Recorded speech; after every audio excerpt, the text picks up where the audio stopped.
No século XX, uma pequena aldeia na freguesia de Fátima, chamada de Aljustrel, foi palco de alguns acontecimentos.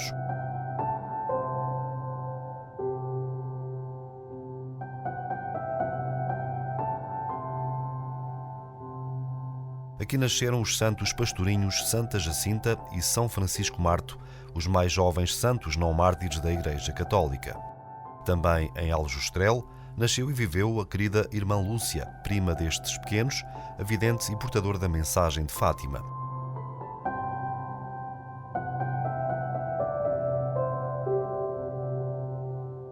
Nesta zona e nas redondezas foram cenário de aparições tanto do anjo como de Nossa Senhora.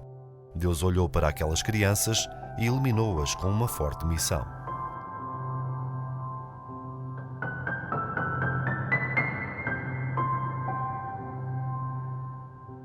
A mais pequena desta história é a Jacinta Marto. Nasceu a 5 de março de 1910, sendo a filha mais nova de Olímpia de Jesus e Manuel Pedro Marto.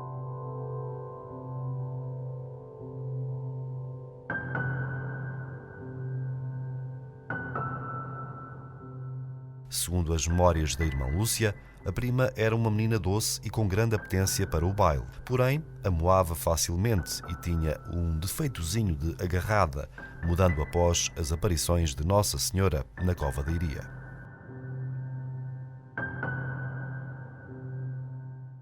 Lúcia relata bem isso nas suas primeiras memórias que antes de 1917, o que os unia era simplesmente o laço de parentesco. Nenhum outro afeto particular lhe fazia preferir a companhia da Jacinta e Francisco à de qualquer outra criança. Não sei porquê, a Jacinta, com o seu irmãozinho Francisco, tinham por mim uma predileção especial e buscavam-me quase sempre para brincar. Conta. Muitas são as recordações desta pequena vidente, nos quais chegaram através dos escritos da sua prima. Conhecemos muito desta pequena santa, dos seus hábitos, das suas características, com pequenos episódios como este. A Jacinta gostava também muito de agarrar os cordeirinhos brancos, sentar-se com eles no colo, abraçá-los, beijá-los e, à noite, trazê-los ao colo para casa para que não se cansassem. Um dia, ao voltar para casa, meteu-se no meio do rebanho. Perguntei-lhe: "Para que vais aí, no meio das ovelhas?" "Para fazer como Nosso Senhor, que naquele santinho que me deram também está assim, no meio de muitas e com uma ao colo." Nós estamos a falar de alguém que, com certeza, toca essencialmente aquilo que é a nossa humanidade. Costumo dizer, a propósito da Santa Jacinta, que Nossa Senhora encontrou aqui a pureza de coração necessária para entrar em diálogo com a humanidade. Ou seja, essa que é a bem-aventurança que Jesus enuncia e que nos dá, de facto, uma grande alegria, perceber que em Portugal houve acolhimento da beleza divina, houve condições para um encontro entre o céu e a terra. E isso passa por uma pureza de coração que é muito própria de cada um de nós.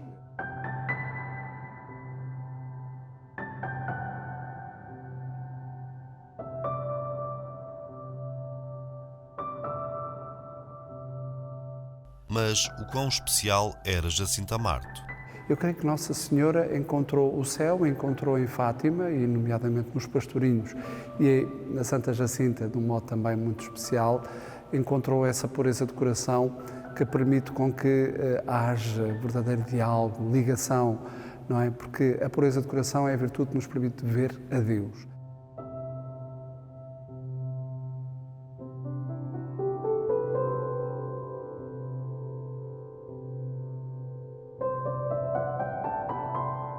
A pureza de coração da Jacinta permitiu haver Deus naquela altura, mas isso também nos serve de exemplo para hoje.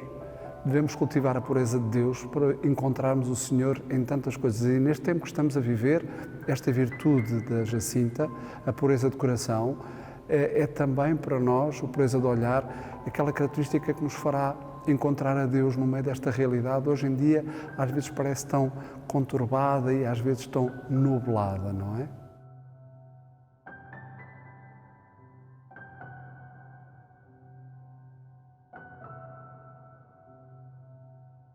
Tem esta condicionante de uma natureza fantástica que condiciona muito também todo todo este quadro onde as aparições acontecem, esta união e esta comunhão com o centro da vida, com o coração da vida, e que era tão bem colado com a própria fé, porque tudo partia da fé, as atitudes humanas, as atitudes do dia-a-dia, né? O dia começava com Deus e acabava com Deus. Né? Eu gosto tanto de começar, não é?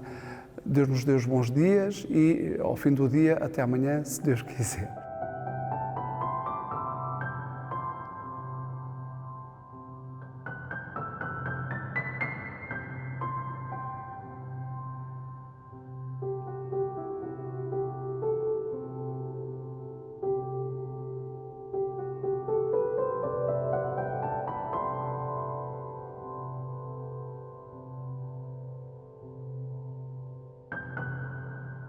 Ou seja, todo o dia estava sempre todo envolvido nesta natureza. Depois, a partir daqui, o que foi desenvolvendo aquele encontro místico entre os pastorinhos, inicialmente o anjo, e depois os pastorinhos e Nossa Senhora nas suas 6 aparições, estes encontros foram suscitando neles uma clarividência ainda mais forte e foram capazes de começando a ir nomeando as coisas que eram fundamentais à vida humana. E, nomeadamente, se a Jacinta e cada um dos pastorinhos foi desenvolvendo uma via, neste caso, uma grande comunhão com o Santo Padre, comunhão com as almas do purgatório, com as almas que partiram, uma grande comiseração também, uma grande compaixão unida ao coração de Jesus, para que não o magoassem, e desenvolve-se aqui o carisma muito da Jacinta. Santa Jacinta Marto veio a falecer no dia 20 de fevereiro de 1920, em Lisboa, no Hospital Dona Estefânia, vítima de pneumónica. Não será por acaso que eu gosto de chamar a Jacinta a Santa de Lisboa. Há uma pergunta que é muito importante. Porquê é que a Jacinta veio para Lisboa? Qual a importância da Jacinta ter vindo viver os seus últimos momentos e tornar-se santa em Lisboa? Porque nós somos santos à nossa partida para Deus. Ou seja, é na hora da morte que se confirma a nossa santidade. Portanto, nós na Igreja Católica temos por afirmação que os santos são do sítio de onde partem para o céu. A Jacinta há de ser e é já a grande santa de Lisboa.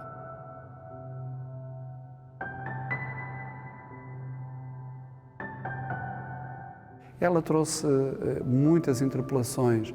Olha, uma delas em relação a este oferecimento, esta comunhão, esta preocupação, o sentido da compaixão, que eu acho muito bonita. O compaixão não só com os que sofrem deste lado, os pecadores, porque nós às vezes achamos que o nosso mal são só os problemas que têm a ver com a nossa saúde física ou com a nossa prosperidade económica ou falta dela, ou com o nosso prestígio social ou falta dele. Eu gosto tanto de dizer que se a nossa vida se julgasse no prestígio social, todos os famosos eram felizes. Se a nossa vida se julgasse, enfim, na nossa saúde física, todos os saudáveis eram felizes. E não é verdade. Ou se a nossa vida se julgasse também na prosperidade económica, os ricos eram todos felizes, e também não é verdade. Portanto, há aqui muitas outras coisas que faz com que esta menina fosse tão inspiradora com toda a gente que se cruzava com ela e, no entanto, faltavam imensas coisas daquilo que é a nossa vida, se calhar na gestão cotidiana.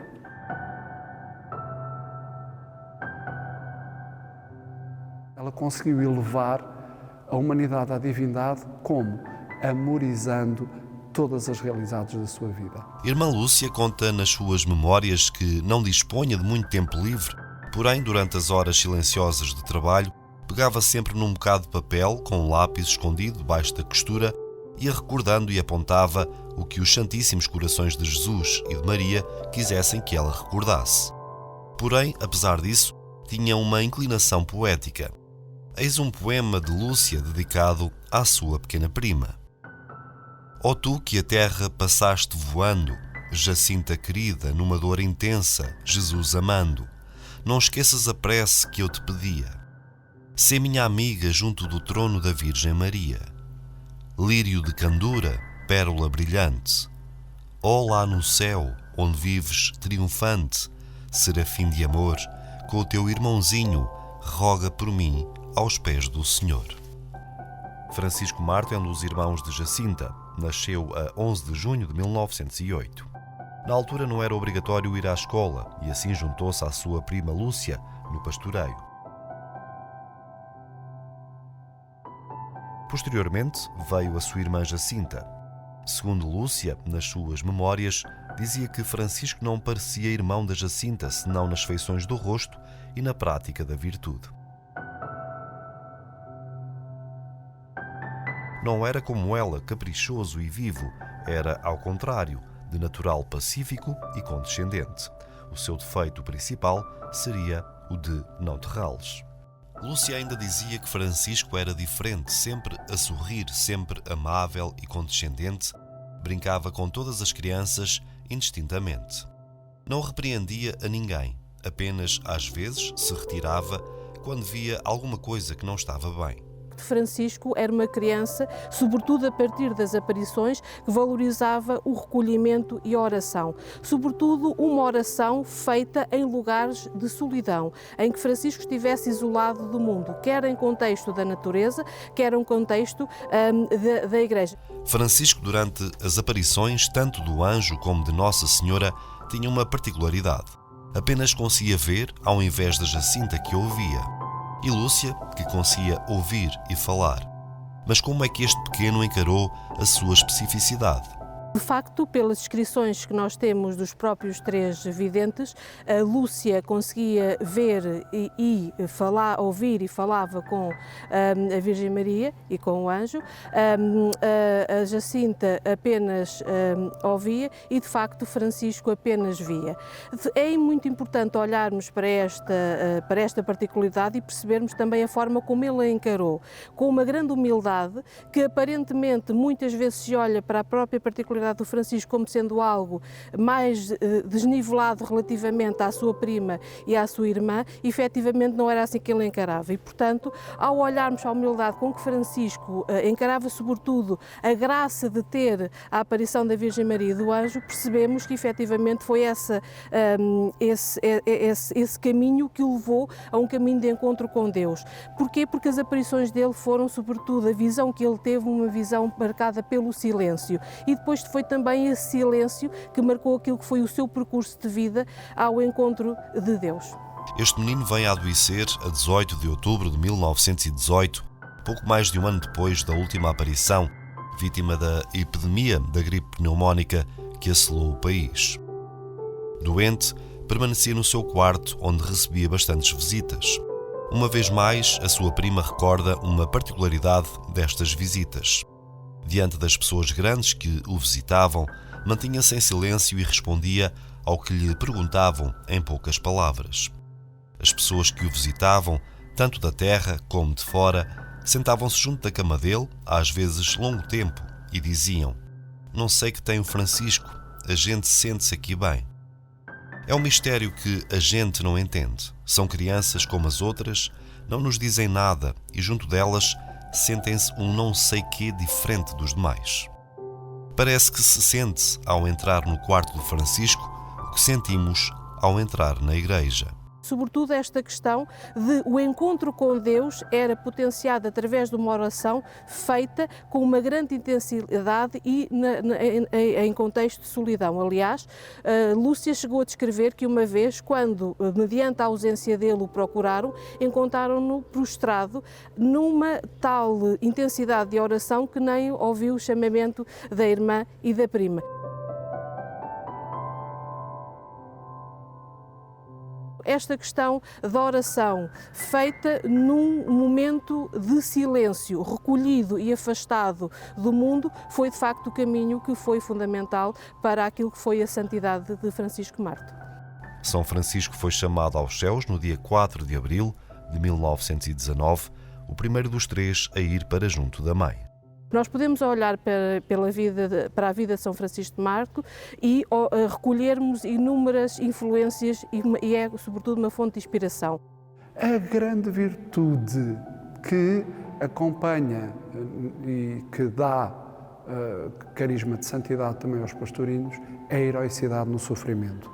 Na verdade, quer aqui neste Hospital Dona Estefânia, onde a Jacinta viveu os seus últimos dias nesta terra, quer o Francisco em casa dos seus pais, nós testemunhamos neles o quê? Uma grande heroicidade. E esta é a virtude pela qual eles são canonizados. porque foram valentes no sofrimento. Hoje em dia, às vezes eu gosto de lembrar aos peregrinos que visitam este hospital que é tão necessário o exemplo dos pastorinhos. Porquê? E da Jacinta.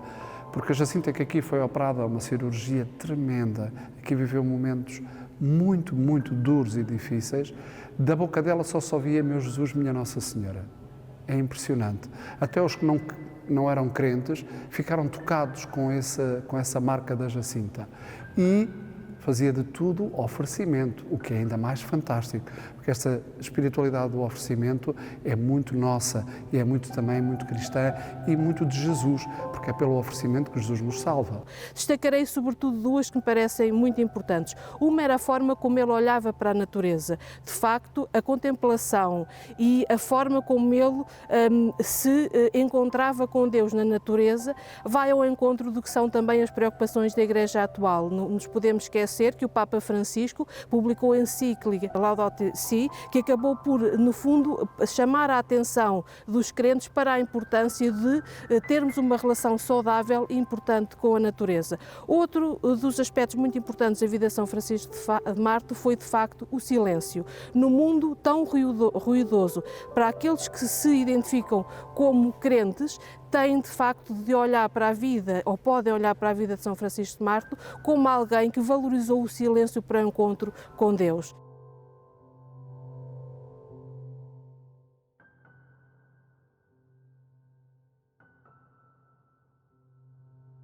Foi, de facto, um aspecto muito importante na vida de Francisco e que nós podemos olhar esta questão de valorizarmos o silêncio para nos encontrarmos com Deus. A mais velha dos três pastorinhos é a Lúcia de Jesus. A história desta começou a 28 de março de 1907, data em que nasceu. Dos 7 filhos de Maria Rosa e de António dos Santos, era a mais nova.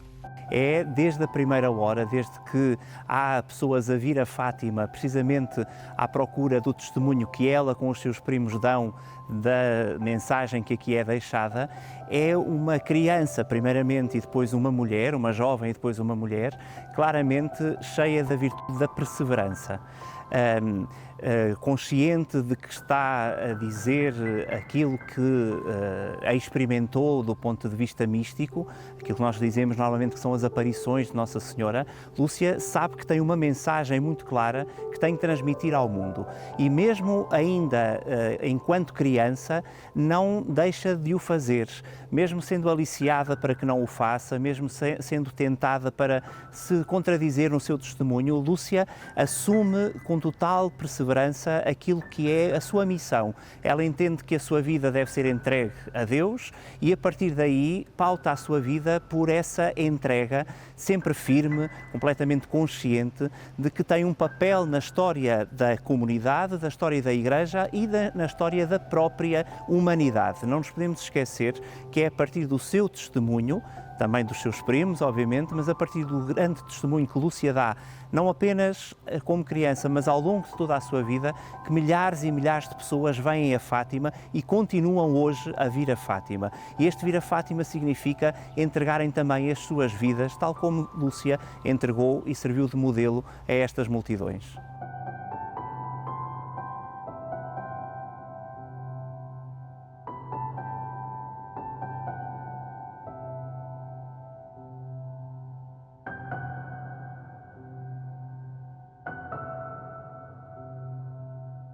Lúcia de Jesus tem plena consciência de que é portadora de uma mensagem e vai dizendo ao longo desses 97 anos da sua vida essa mensagem de diferentes formas.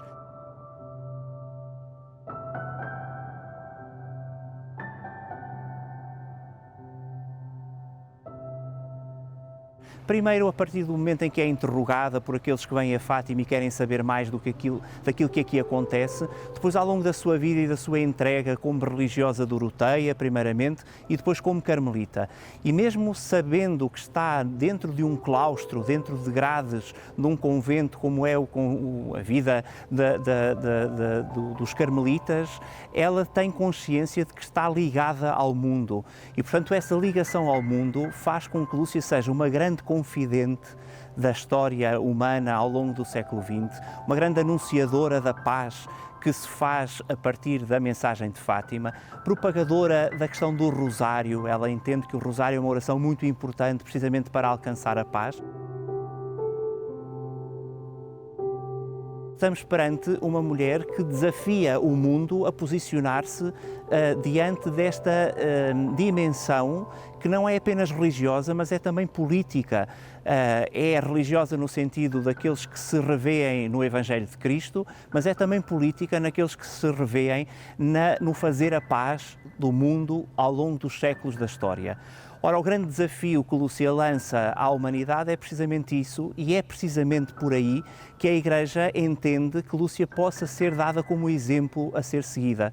E por isso é que está a estudar a sua vida em ordem ao processo de beatificação e de canonização. Qual é o grande desafio? É o desafio dela ser testemunha de uma verdade muito clara que ela diz ao mundo, independentemente daquilo que o mundo possa pensar relativamente a essa verdade.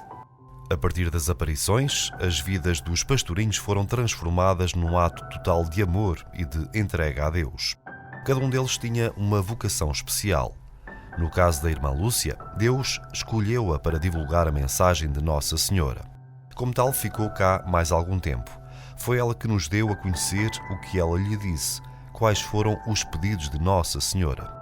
Aliás, Nossa Senhora apareceu-lhe a 10 de dezembro de 1925 para lhe pedir: diz que todos aqueles que durante 5 meses, ao primeiro sábado, se confessarem, recebendo a Sagrada Comunhão, rezarem um terço e me fizerem 15 minutos de companhia, meditando os 15 mistérios do Rosário, com o fim de me desagravar. Eu prometo assistir-lhes na hora da morte. Com essa aparição de Maria, somente a Lúcia, a revelação de Fátima ficou mais completa.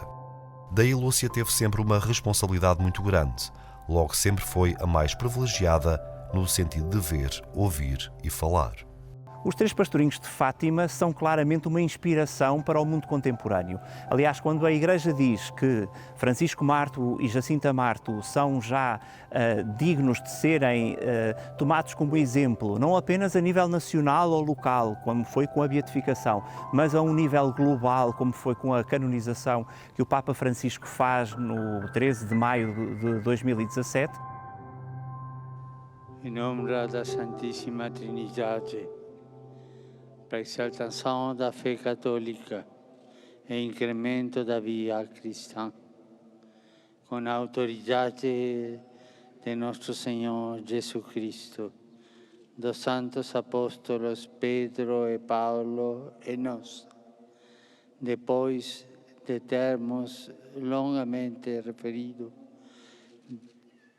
implorando várias vezes o auxílio divino, e ouvido o parecer de muitos irmãos nossos no episcopado, declaramos e definimos como santos os beatos Francisco Marto e Jacinta Marto.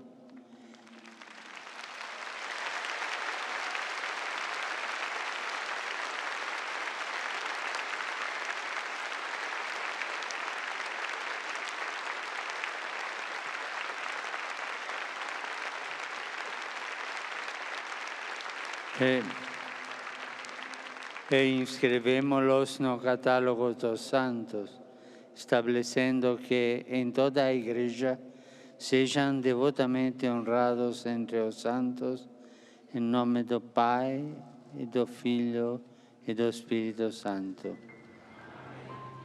Está a dizer de uma forma muito veemente que aquelas crianças são um exemplo. E são um exemplo para as próprias crianças da atualidade, num mundo que tem tanta dificuldade em lidar com a infância.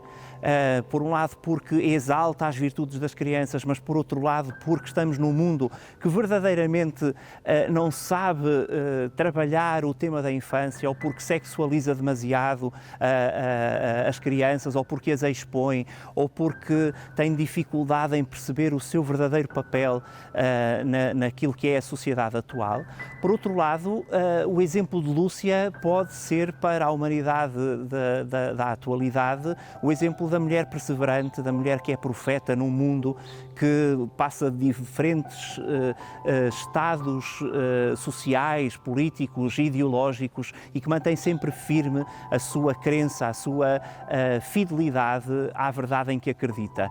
E em Lúcia podemos ver, inclusivamente, essa ideia das mulheres que se consagram a Deus de uma forma especial, portanto, ela própria como exemplo das religiosas que se consagram e dos religiosos que se consagram, como exemplo, inclusivamente, para a chamada terceira idade, que é tão importante no mundo atual e que pode ver em Lúcia também essa mulher que se entrega às últimas consequências, até aos últimos dias da sua vida, a um ideal que é, obviamente, seguir aquilo em que acredita, que é o Evangelho de Cristo. Os três pastorinhos são, assim, um exemplo de santidade, tanto para os portugueses como para aqueles que são devotos de Fátima. Foram eles os principais protagonistas desta mensagem que nos chegou até aos dias de hoje pela mensageira Lúcia de Jesus, através dos seus escritos e mensagens.